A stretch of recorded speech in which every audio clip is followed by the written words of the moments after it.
È stato senza dubbio uno dei personaggi più amati e apprezzati del basket veneziano, un movimento fatto di tanta passione e volontariato di chi ha nel cuore e nel sangue la pallacanestro, proprio come Attila.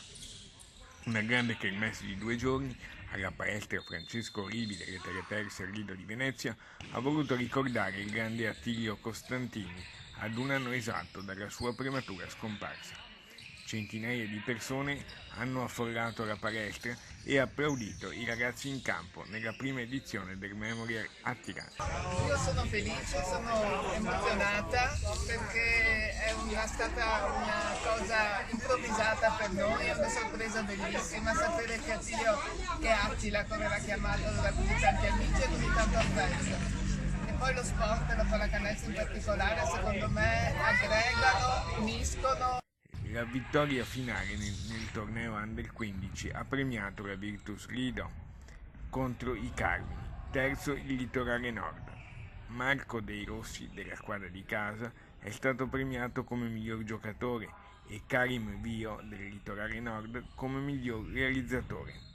Ma le 2 giornate hanno regalato una vetrina a tutte le categorie giovanili, compreso il mini basket con giochi e partite per i più piccoli, la partecipazione anche della Reie e di una squadra arrivata da Reggio Emilia. Tutte queste persone che sono ritrovate qua, genitori, amici, parenti, ragazzini, fanno bene allo sport e pensare anche che mio padre fosse così legato a questo sport e fosse così importante per lui è molto bello.